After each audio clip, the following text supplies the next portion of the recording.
가정을 살리는 예배를 회복하라 해서 지난주에 첫 번째 야곱의 가정을 돌아보면서 죽어가는 그 가정을 하나님께서 베델로 불러 올리시며 예배를 회복시키므로 그 가정을 다시 소생케 했던 이야기를 나누었습니다. 오늘은 또 하나의 가정의 이야기를 여러분에게 전달하려고 합니다.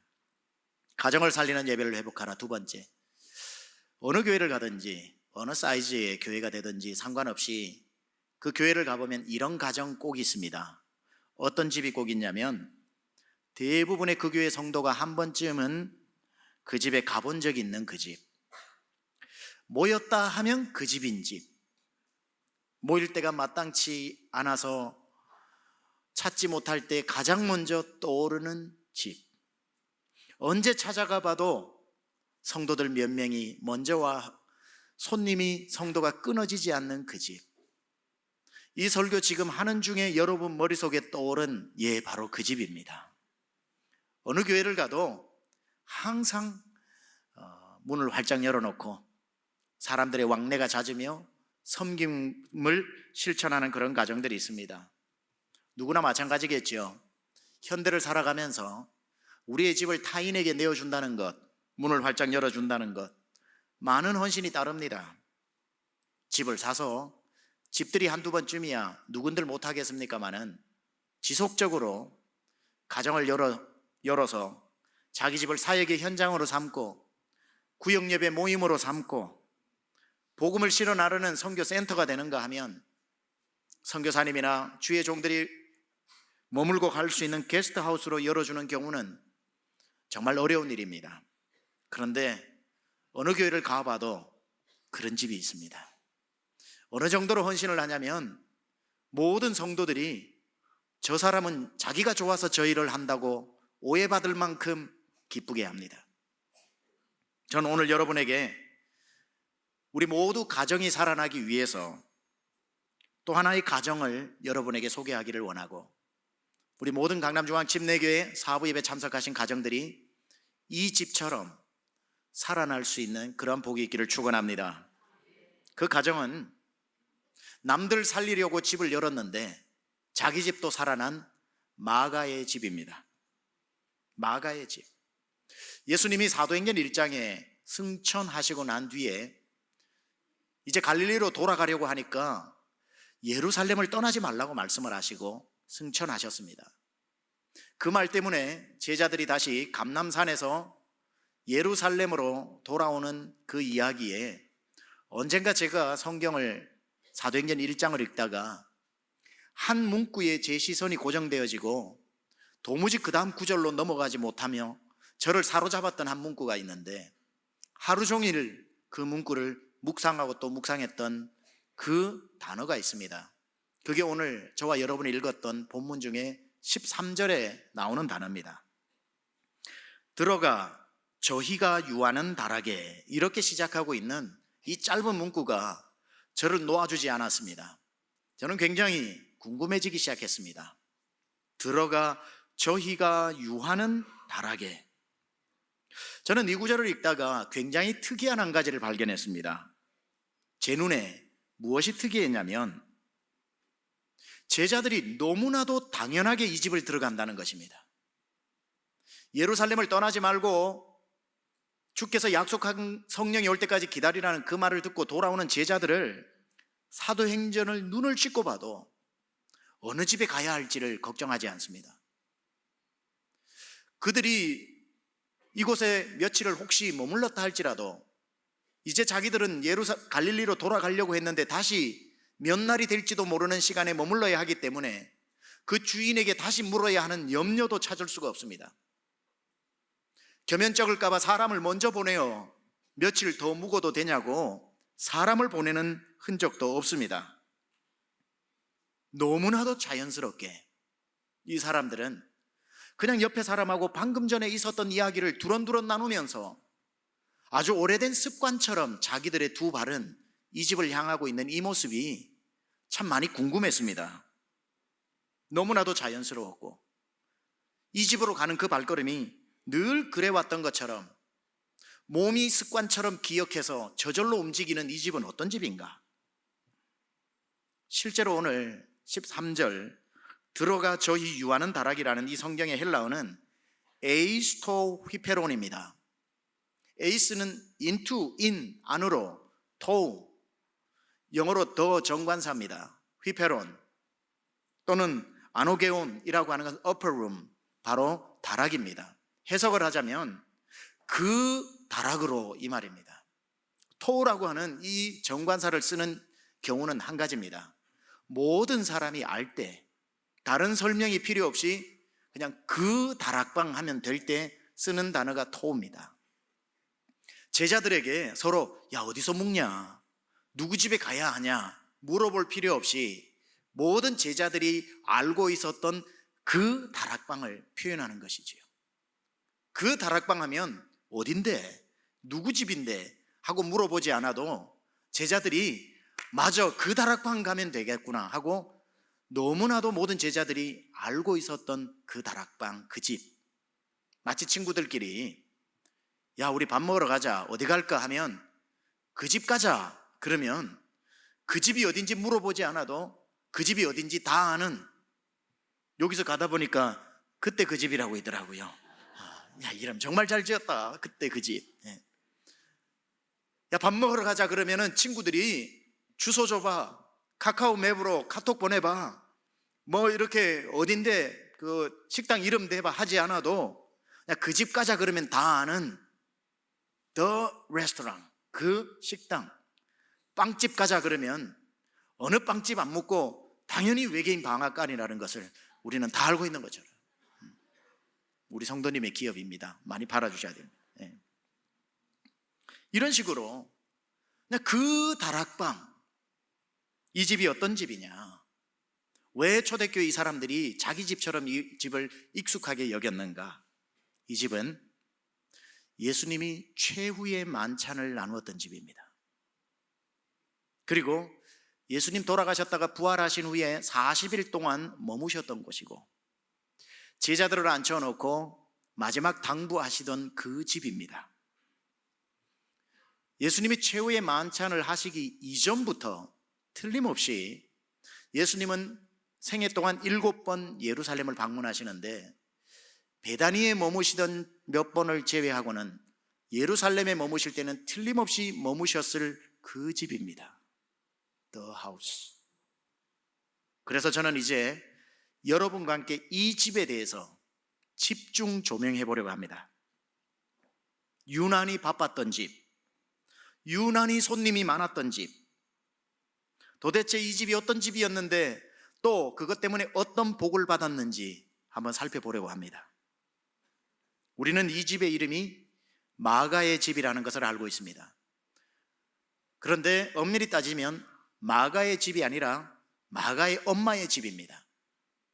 사도행전 12장에 가면 이 집이 한 번 더 등장을 하는데 베드로가 옥에 갇혔을 때 사람들이 모여 간절하게 기도했던 초대교회로 삼았던 집이 이 집인데 이 집의 주인을 이렇게 밝히고 있습니다. 12절에 깨닫고 마가라 하는 요한의 어머니, 여기 보니까 마가의 이름이 또 하나 등장하지요. 마가 요한, 아니면 요한 마가라고 얘기합니다. 존 마크라고 얘기하죠. 요한 마가. 요한은 히브리식 이름이고 마가는 헬라식 이름이라서 이렇게 두 개의 이름이 합쳐져 있습니다. 이 요한의 어머니 마리아의 집에 가니 여러 사람이 모여 기도하더라. 원래 이 집은 어머니 마리아의 집입니다. 그래도 편의상 우리는 마가의 집이라고 부르겠습니다. 아버지에 대한 이야기가 단 한 번도 기록되어져 있지 않은 것으로 봐서 이 마가는 엄마와 함께 둘이 살고 있었던 집이 확실해 보입니다. 이 집은 오순절날 성령이 임하셨던 마가의 다락방, 바로 그 다락방을 가진 집이고 성령이 자기 다락방으로 임했을 때에 마가의 나이는 대략 5세쯤, 유치원도 채 들어가지 않은 5세쯤 되는 나이였습니다. 하지만 오순절날 성령이 임하고서야 이 집이 유명해진 게 아니라 훨씬 이전부터 제자들 사이에 이 집은 그 집으로 통했습니다. 마당이 유난히 넓고 다락이 유난히 컸던 이 집에 마가는 하루 종일 마당과 다락을 오르내리며 놀았을 것이고 어머니는 언제나 부엌에서 밥을 짓고 마가는 그렇게 엄마와 살았겠지요. 그런데 언제부터인가 이 마가의 집에 사람들이 찾아오기 시작합니다. 10명은 넘어 보이는 아저씨들이 오는 날이면 엄마는 어떻게 그분들이 온다는 것을 알았던지 며칠 전부터 시장에 가 장을 봐오고 음식을 준비하는 날이면 어김없이 그 아저씨들이 마당을 밀고 들어왔습니다. 엄마는 조용히 나아가 손에 묻은 물기를 앞치마에 닦으면서 머리 인사를 하고 다시 부엌으로 돌아와 차려놓은 밥상을 다락방으로 옮기기 시작합니다. 마당으로 제일 먼저 들어오는 아저씨는 유난히 인상이 온화하고 들어오면서 제일 먼저 마가의 머리를 쓰다듬으면서 네 이름 마가지 하고 이름을 불러주는데 다른 아저씨들은 그 사람의 이름을 예수님이라고 불렀습니다. 그리고 곧이어 수염이 덥수룩하게 자란 덩치 좋은 베드로 아저씨가 들어오면서 마가의 겨드랑이에 손을 끼우고 번쩍 들어 올리고는 그 수염으로 얼굴을 막 부빕니다. 그리고는 목마를 태우고 같이 다락방으로 올라가죠. 베드로 아저씨의 어깨에 올라보니 요한 아저씨의 정수리도 보이고 야고보 아저씨의 정수리도 보이고 다 그렇게 올라갑니다. 엄마가 차려놓은 그 거나한 밥상에 예수님이 한가운데 앉으시고 유대인의 풍습을 식사 습관을 따라 비스듬히 아저씨들이 누워서 얼마나 배가 고팠던지 그 엄마가 차려놓은 빵과 포도주를 싹 다 먹어버리고 어느새 빈 그릇이 됩니다. 엄마는 다시 후식으로 말린 무화과 과일을 디저트로 꺼내옵니다. 그때의 베드로 아저씨는 마가를 무릎에 앉추고 고사리 손을 만지작 하면서 두 눈으로 예수님의 가르침을 경청하고 있습니다. 5살짜리 마가가 도저히 알아들을 수 없는 말이지만 언뜻 들어보면 무슨 밭이 어떻고 씨앗이 어떻고 이런 말씀을 하시는가 하면 어느 날은 예수님이 십자가 어쩌고 저쩌고 하는데 아저씨들의 얼굴이 굉장히 어두워지는 것을 보기도 했고 어느 날은 예수님이 엄마가 해놓은 빵을 한 손에 들고 포도주를 한 손에 들고는 내 살이다 내 피다라고 하는데 도무지 무슨 말인지 알아들을 수가 없습니다. 그러던 어느 날 다시 아저씨들이 쫓기듯이 마당으로 밀고 들어와 다락으로 올라가 숨었는데 아저씨들 얼굴에 공포가 가득한데 그날은 늘 오시던 예수님이 보이지 않습니다. 다락으로 올라가 있었던 아저씨들이 밤새도록 통곡하면서 예수님, 예수님의 이름을 불렀습니다. 그러다가 또 며칠 후 예수님이 다시 우리 집 마당으로 들어오는데 예전과는 다르게 흙먼지 투성이가 아니라 마치 이 세상 사람이 아닌 것처럼 신비한 모습으로 나타나 다시 아저씨들을 앉혀놓고 땅끝 이야기들을 하시는 것 같습니다. 그 다음부터 예수님은 단 한 번도 오시지 않았습니다. 그러다가 어느 날 120명은 좋게 되어 보이는 아저씨들과 아주머니들이 우리 집으로 와서 다락으로 올라가더니 엄마가 차려놓은 밥상은 아랑곳하지 않고 그저 하루 종일 기도만 하고 있는 겁니다. 열흘은 좋게 지났을 즈음 마당에 놀고 있던 마가의 귀에 갑자기 다락방에 있었던 그곳에 불이 난 듯이 사람들이 비명을 지르면서 평상시 기도보다 5배는 좋게 큰 소리로 외치기 시작합니다. 무슨 일인가 싶어 급하게 다락방으로 올라가 봤더니 문을 열었더니 사람 몸에 마치 불이 붙은 것처럼 비명인지 소리인지 기도를 하는데 누가 뜨거운 바람이 불어 들어오는 창문을 열어놓은 줄 알고 창문을 굳게 닫아도 그 불어오는 뜨거운 바람은 멈추지를 않았습니다. 그날 이후 사람들은 더 열심히 우리 집을 찾아왔고 이제는 매일매일 아예 우리 집이 자기 집처럼 사용했고 엄마는 그런 게 귀찮지도 않은지 우리 집도 이제 먹을 것이 점점 줄어가는데도 아무 불만 없이 먹을 것을 내오며 언제든지 반겨주는 모습을 보았습니다. 여러분, 세상에 이런 집이 또 있을까요? 그런 세월이 10여 년 이상 흐르고 마가의 나이가 17에서 20살쯤 되었을 때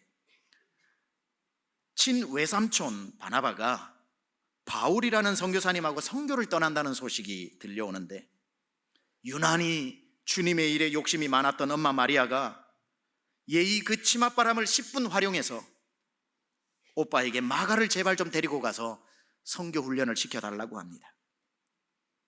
팔이 안으로 굽으니 당연히 오빠가 데리고 가겠지요. 마가는 엄마의 극성스러운 밀어붙이기식 열정 때문에 할 수 없이 자의반 타의반 구부로 섬으로 가는 배에 선교 도우미로 몸을 씻습니다. 어떻게 구부로 사역은 그래도 했는데, 배를 타고 밤빌리아로 가는데 멀미가 얼마나 나는지 밤빌리아 버가에 도착을 하고 보니 이제 비시디아 안디옥으로 넘어가야 한다고 하는데, 태백산보다 높은 타우루스 산이 앞을 가로막고 있으니 기가 질려 거기서 포기하고 맙니다.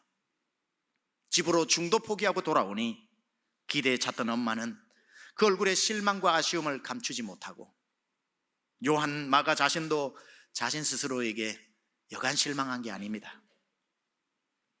다시 얼마 후에 선교를 삼촌과 바울이 떠난다는 소리를 듣고 엄마는 오빠를 찾아가 다시 한 번만 더 우리 마가를 데리고 가달라고 청합니다. 자기 조카를 데려가지 않을 수 없어 바나바는 그렇게 하겠다는 얘기가 떨어지기가 무섭게 옆에 있었던 바울이, 저놈 때문에 얼마나 우리가 지난번 선교가 고생을 했는데 목에 칼이 들어와도 저런 놈은 못 데리고 간다, 그렇게 거절을 하자 데리고 가자는 삼촌과 안 된다는 바울 아저씨가 자기 때문에 원수처럼 헤어지고 맙니다. 그러나 마가는 선교를 포기하지 않고 자기 손을 잡아주는 삼촌의 손을 잡고 구부로 선교 여행을 떠나게 됩니다. 1차 전도 여행 때 실패했던 것을 만회하기 위해서인지 유난히 열심히 하게 되었고, 조금씩 마가는 하나님의 사람으로 잔뼈가 굵어가기 시작합니다. 그렇게 변해가는 마가의 소식이 바울의 귀에 들리기 시작합니다. 그리고는 마침내 삼촌의 손을 떠나 바울과 동역을 하게 되기까지 마가의 믿음은 자라나기 시작했습니다.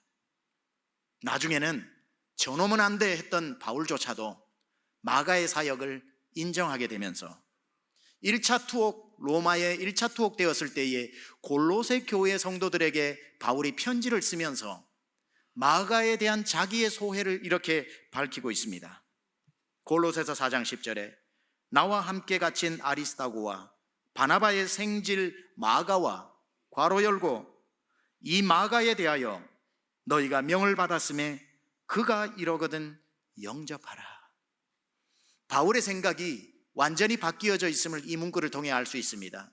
마가는 귀한 사람이다, 그가 너희에게 가거든 존귀하게 영접해 주라는 그런 당부를 하고 있는 것으로 봐서 엄마의 치마폭에 있던 마가가 어떤 하나님의 사람으로 변해갔는지를 볼 수 있는 흔적입니다. 1차 투옥 후에 다시 2차 투옥되어진 바울은 디모데 후서를 유언처럼 쓰면서 마지막 챕터 4 디모데 후서 4장에 다시 한번 마가에 대한 그의 총평을 이렇게 기술하고 있습니다. 데마는 이 세상을 사랑하여 나를 버리고 데살로니가로 갔고, 그레스게는 갈라디아로, 디도는 달마디아로 갔고, 누가만 나와 함께 있느니라. 네가 올 때에 마가를 데리고 와라. 저가 나의 일에 유익하니라. 죽기 직전에 마가가 보고 싶었던 겁니다. 너는 마가를 데리고 와라. 그 마가가 내 사역에 큰 유익이 된다. 전체 스토리를 알고 보면 이 구절은 우리를 울컥하게 만듭니다. 포기하지 않고 하나님의 사람으로 커가는 마침내 바울에게조차 마지막에 보고 싶은 사람이 되어 마가를 데리고 오라. 엄마가 문을 활짝 열어 아이를 그렇게 키웠더니 어릴 적은 12사도들의 사랑을 받고 커서는 삼촌 바나바의 손을 잡고 선교를 배우더니 나중에는 사도 중에 사도인 바울이 마지막에 가장 보고 싶은 유익한 종으로 자라나는 이 모습.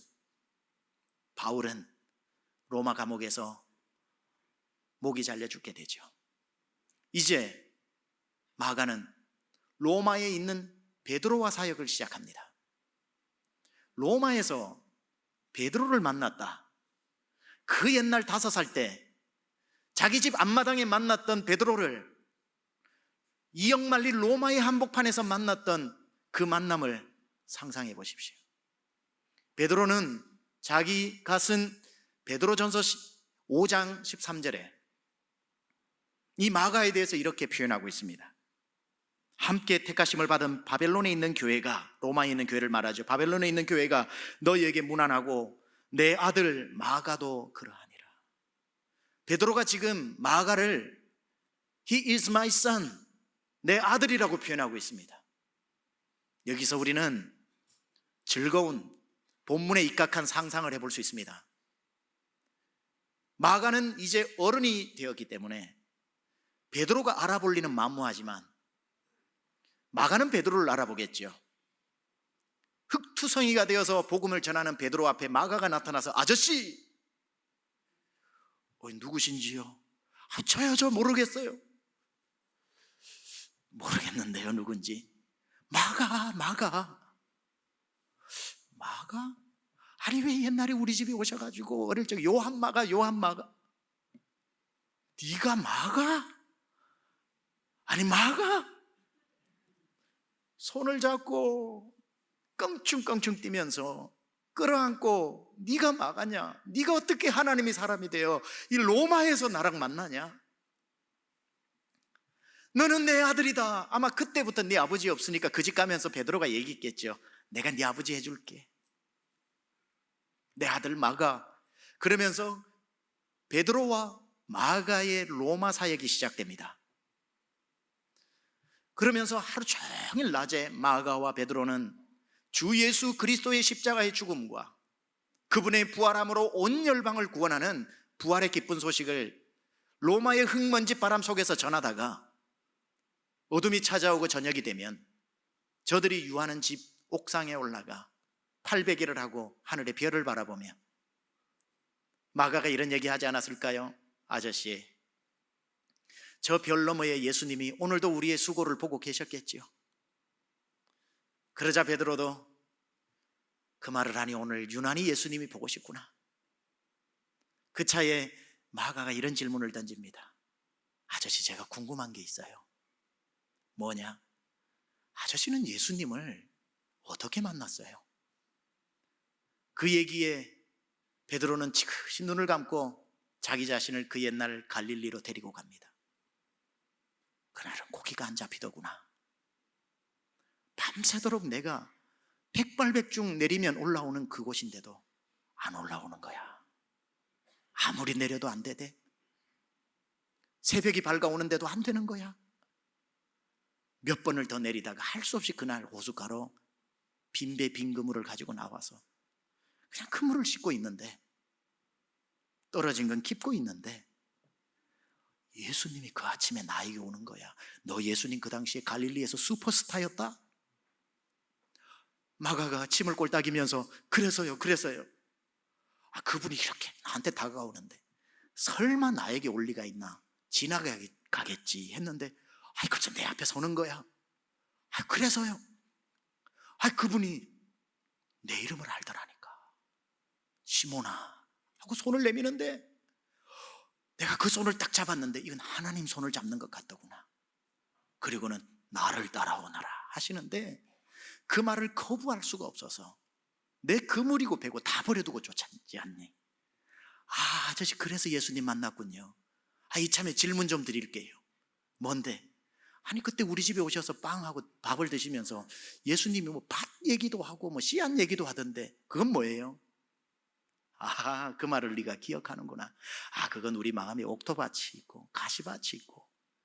그렇게 설명을 해주니까 또 묻습니다.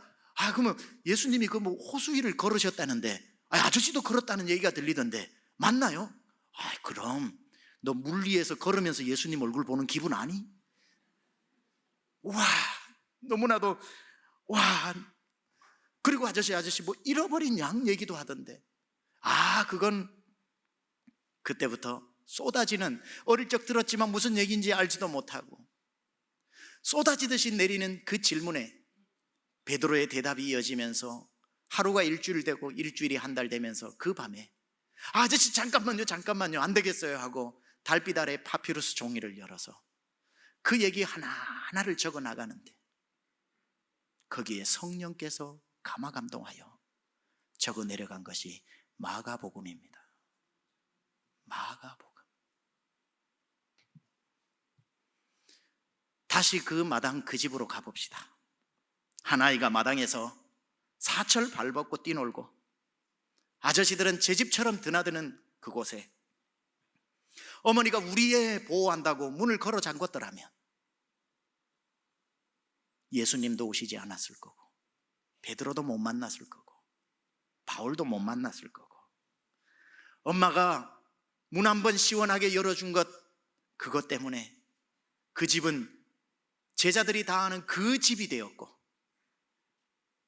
한 어머니의 헌신이 마침내 역사가 기억하는 성경의 기록자인 대마가 요한이 되었다는 사실입니다. 강남은 부자들이 많이 살고 있다는 이야기를 들었습니다. 미국에서 한국 올 때 제일 많이 들었던 게 목사님 강남으로 가신다며요. 부자들이 많은 동네로 가시네요. 와서 보니 강남 정말 부자입니다. 미국보다 벤츠가 훨씬 많아요. 8차선으로 바둑판처럼 그려놓은 이 강남이 세계적인 도시입니다. 건물들은 또 얼마나 멋지고 아파트는 옛날 아파트와 비교도 안 되게 높이 올라가는데 이름들은 얼마나 어려운지 저도 못 알아듣겠더라고요. 아무리 해석해도 안 돼, 그 이름이. 그렇게 좋은 집에 넉넉한 살림으로 살고 있는 사람들이 상대적으로 많겠지요. 그런데 그런 집에서, 좋은 집에서 좋은 형편에 자라는 아이들이 고등학생이 되면 교회를 안 나온답니다. 현저하게 떨어진답니다. 왜? 세계 최고 수준의 교육열을 자랑하기 때문에 뒤처질까 봐. 이해합니다. 아이들 공부해야 되니까 집에 손님은 절대 못 옵니다. 손님 온다 그러면 아유 밖에서 좋은 식당에서 만나자 그래서 좋은 식사 대접하고 보냅니다. 집에 와서 거실에서 이런저런 얘기하면 공부하는 우리 아이가 방해받기 때문에. 말도 안 되는 얘기입니다. 공부하는데 어떻게 손님이 와요? 말이 안 되지. 밖에서 먹이고 보내야지. 지난주에 사는 집에 엘리베이터를 탔습니다. 초등학생 두 명이 탑니다. 그 자매인 것 같아요. 한 5학년짜리, 4학년짜리, 5학년짜리 언니고 한 2학년 정도 되는 동생 자매 둘이가 탑니다. 아내가 전도를 합니다. 너네들 교회 다니니? 그러니까 아니요. 이 앞에 강남 중앙침례교회에 와. 일요일에 와. 주일하면 못 알아들으니까 일요일에 와. 너무 좋아. 그렇게 얘기하니까 4학년인지 5학년짜리가 그렇게 깊은 한숨을 쉬는 걸 처음 봤어요.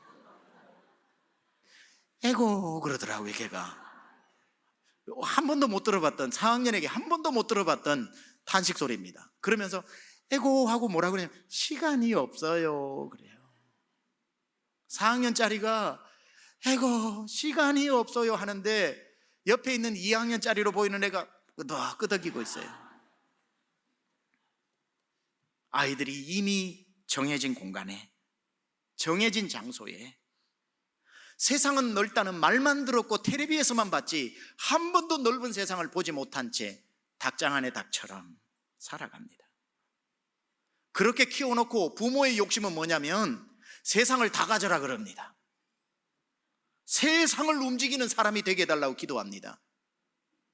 우리 아이 글로벌 리더가 되게 해달라고 기도합니다.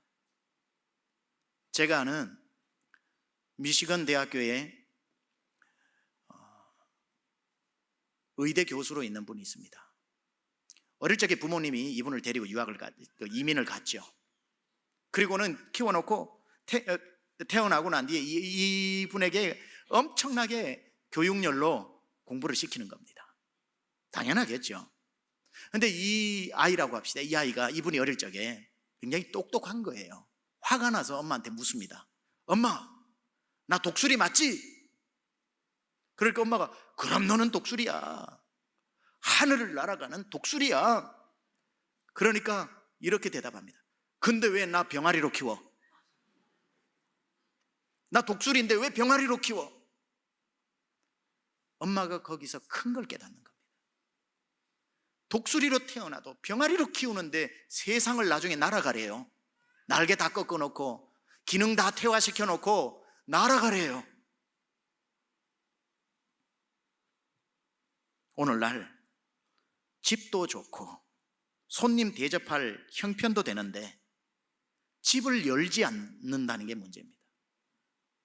그래서 강남이나 서울에는 올 때부터 들었던 말이 구역 예배가 안 된답니다.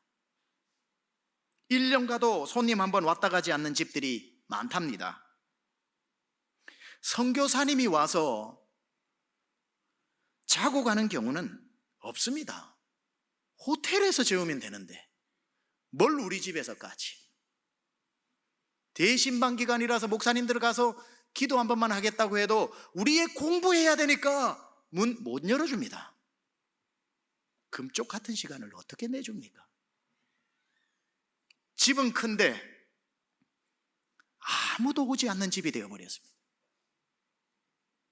그래서 그 결과로 아이는 대학을 들어갑니다. 동시에 하나님도 떠납니다. 본 게 있어야지. 주일날 와서 주보에 구역 예배라는 것은 전설처럼 들어는 봤지만 한 번도 그 아이가 자라는 동안 우리 집에서 구역 예배를 드리는 걸 못 봤는데, 우리 집에서 함께 모여 기도하는 걸 본 적이 없는데, 단 한 번도 우리 집에 성도들이 모여 찬송하는 소리를 들어본 적이 없는데, 그 누구 한 사람 선교사님, 목사님, 누구 한 사람 장로님 와서 내 머리 쓰다듬어 주면서 기도해 준 적 없는데 예수를 어떻게 믿어요?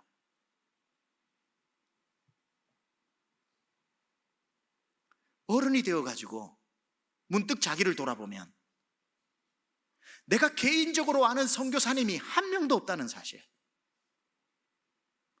내가 급할 때 전화해서 기도 제목 부탁할 목사님이 개인적으로 아는 사람 한 명도 없다는 사실, 어른이 되었는데 평생 살아오면서 기억나는 사람 고등학교 때 과외 선생님 이름밖에 모른다는 사실, 부모가 조금 더 가정을 열었더라면 우리 아이들이 필리핀에, 방글라데시에, 온 세상에 선교사님들을 알고 친구들 앞에 자랑하며 나는 필리핀 가도 한 달 동안 티켓만 가지고 가면 살 수 있다, 나는 뉴욕에 가도 살 수 있다, 나는 시애틀 가도 살 수 있다, 프랑크푸르트도 갈 수 있어, 나 케냐 가도 티켓팅만 하면 1년도 살 수 있다, 나는 베를린에서도 살 수 있고 프라하에서도 살 수 있고 우크라이나에 가도 나는 살 수 있다. 우리 교회 돕는 선교사님이 170명이야. 그 선교사님들하고 나는 다 알고 지내가지고 이 세상 어디를 가도 나는 갈 데가 있다. 그게 글로벌 리더입니다. 그게 세상을 품는 아이들이에요. 우리 교회는 170명 선교사님을 파송하고 섬기고 있는데 나는 우리 선교사님을 단 한 명도 이름 석자도 몰라. 그분들도 내 이름을, 우리 아이 이름을 몰라.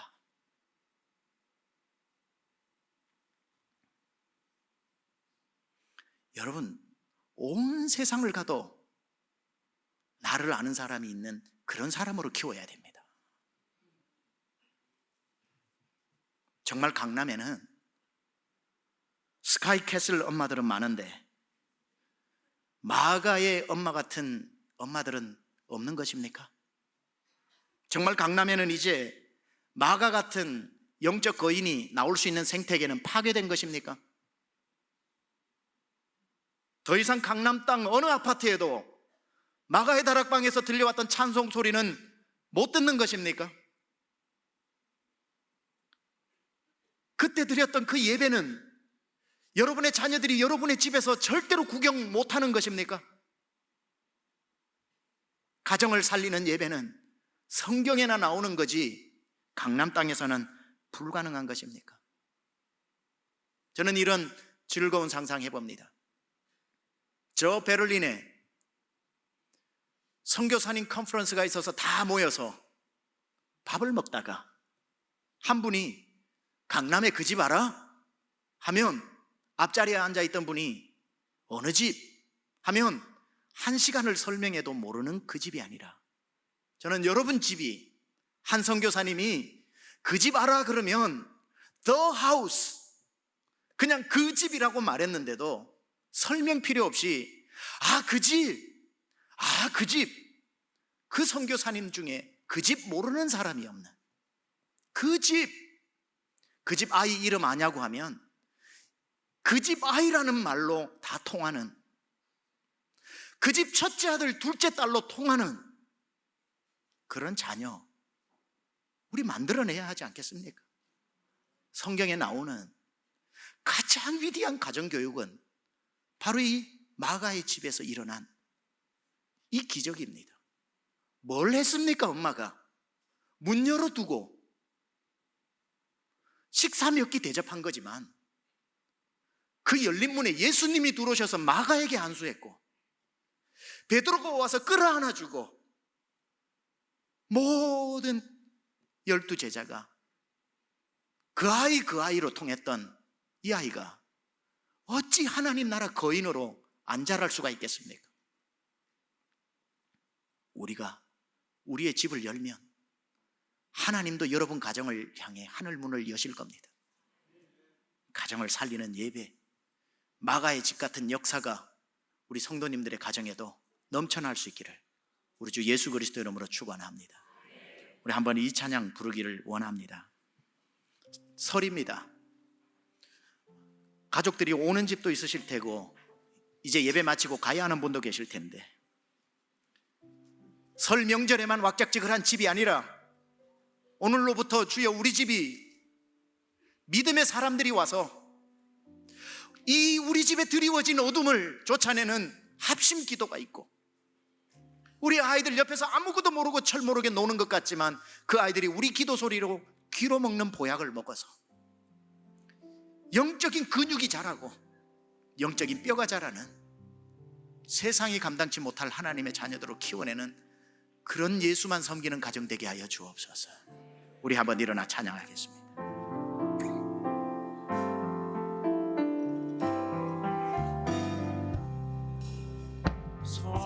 사철의 봄바람 불어있고 하나님 아버지 모셨으니 믿음의 반석도 들들하. 하나님 우리 집 이런 집 되게 해주세요. 우리 집 즐거운 봄. 2절 어버이 우리를 보이시고, 어버이 우리를 보이시고, 동기들 사랑에 뭉쳐있고 기쁨과 서름도 같이하니 한간에 조가도 저 고마워라 임마누엘, 고마워라 임마누엘, 예수만 섬기는 우리 집 고마워라 임마누엘. 복되고 주 우리 3절 찬양합니다. 아침과 저녁에 수고하여, 아침과 저녁에 수고하여 다같이 일하는 온 식구가 한 상에 둘러서 하나님 우리 이런 집 되게 해주세요. 여기가